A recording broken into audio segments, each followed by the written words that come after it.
Recording in progress. So we're taking business chapter 7, classification of businesses. Getting started.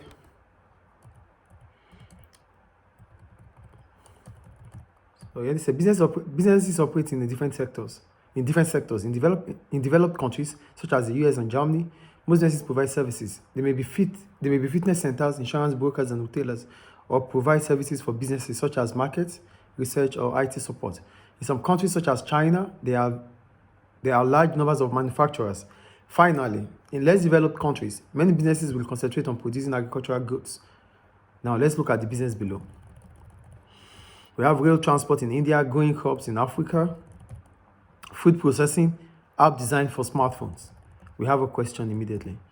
It says, which of the business shown on the previous page are concerned with agriculture? So for agriculture, we have growing crops in Africa. That's for agriculture.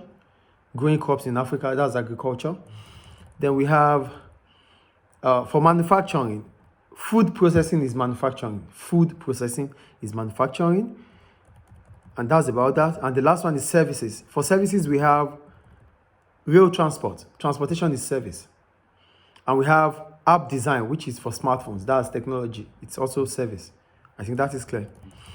Question 2, it said, which of these businesses are most likely to employ large numbers of people in developing nations? When we're talking about developing nations, we're talking about countries that are still under the process of becoming industrialized. So in developing economies, they are mostly relying on primary sector. So that means they have more employment in the primary sector. Did you get it? So here I wrote, it's agriculture, because developing countries do not have the financial capacity to invest in capital goods. They don't have that financial capability to invest in equipment that would convert raw materials into finished goods. So mostly all developing economies, they rely on the primary sector of the economy. I think that is clear. Yes. So we go on to the primary sector now. Why do we call it primary sector? We call it the primary sector because it involves extraction of raw materials from earth. So extraction of raw materials like oil, plantation, all these things, anything that is natural, that it involves extraction of natural resources, it is in the primary sector. I get that. Examples there are agriculture, farming is agriculture, fishing, you know fishing, right? Mm. Forestry, planting forests to provide wood. The mining and quarrying, mining of oil, diamond, and that's in the primary sector. I think it's clear. Mm.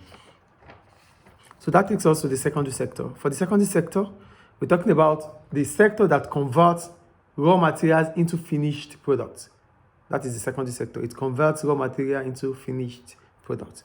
So examples of secondary sector, we have car production, we have metal working, we have food processing, we have baking, we have engineering, construction. They are all in the secondary sector because they make use of converted raw materials to finished goods. I think that is clear.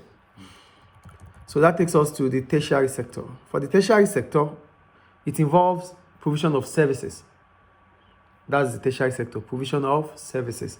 So examples of services, we have the commercial service. For commercial service, we're talking about employment agencies like businesses that employ people. We have financial services like banking. We have household services like plumbing, decoration. They are services too. Leisure services like TV stations, television, or tourism. Then we have professional services like accountants, teachers, lawyers. They are professional services. Then we have transport.